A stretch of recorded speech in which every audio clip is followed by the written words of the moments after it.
বৈষম্য বিরোধী ব্যানারকে কলঙ্কিত করার জন্য নানা জায়গায় এই গণঅভ্যুত্থানের প্ল্যাটফর্মকে কলঙ্কিত করার জন্য নানা জায়গায় নানা ধরনের অপপ্রচেষ্টা চলেছে এবং এই ব্যানারকে ব্যবহার করে নানা অপকর্ম কুকর্ম হয়েছে। আমরা খুব দ্রুত একটা আর্থিক স্বচ্ছতা কমিটি করে দ্রুত তাদের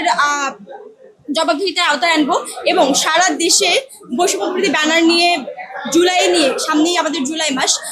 আমরা বিস্তৃত আকারে কাজ করব এবং জুলাইয়ের যে চেতনা আহত শহীদ পরিবারদের দ্বারে দ্বারে পৌঁছানো, তাদের সুবিধা অসুবিধাগুলো শোনা, তাদের কথা শোনা, তাদের গল্পগুলো তুলে আনা, তাদেরকে নিয়ে আমরা কি করতে পারি, নতুনভাবে বাংলাদেশকে কিভাবে সাজাতে পারি, সেই চেতনাগুলো আমাদের থাকবে। এমনকি আমরা আরো ক্লিয়ার করতে চাই, জুলাইয়ে যে উদ্দেশ্য এবং যে আকাঙ্ক্ষাকে সামনে রেখে আমাদের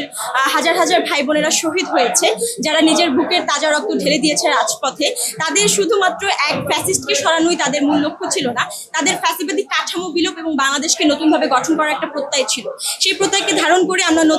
নবনির্বাচিত যেই কমিটি হয়েছে, আমরা প্রতিজ্ঞা করেছি যে আমরা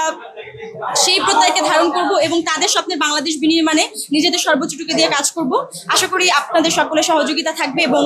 আপনাদের সহযোগিতা ও সমর্থন ভালোবাসা নিয়ে আমরা এগিয়ে যাব। আমরা বৈষম্য বিরোধী ব্যানারের নামে কোনো ধরনের কোনো অনিয়ম, দুর্নীতি, চাঁদাবাজি আমরা সহ্য করব না এবং এই ব্যাপারে আমাদের জিরো টলারেন্স নীতি আমরা ঘোষণা করেছি শুরুতেই। এই ক্ষেত্রে আমরা বলতে চাই, যদি আমরা আর্থিক স্বচ্ছতা কমিটি রিপোর্ট দেওয়ার পরে এই ধরনের কোনো অভিযোগের সত্যতা আমাদের সামনে আসে, সেক্ষেত্রে আমরা সাংগঠনিক পদক্ষেপের পাশাপাশি আইনগত যেই পদক্ষেপ আছে সেটা নেওয়ার জন্য আমরা তাদেরকে সহযোগিতা করব। সাংগঠনিক দিক থেকে আমরা সর্বোচ্চ প্রশাসনকে সহযোগিতা করব প্রশাসনিক ব্যবস্থা নেওয়ার জন্য এবং এমনকি সাংগঠনিকভাবে আমাদের যতটুকু ব্যবস্থা নেওয়ার এখতিয়ার আছে, সেই অনুযায়ী আমরা সর্বোচ্চ ব্যবস্থাটুকু গ্রহণ করব, যাতে এই ব্যানারকে কেউ কোনো অপপ্রয়োজনে অপকাজে ব্যবহার করতে না পারে।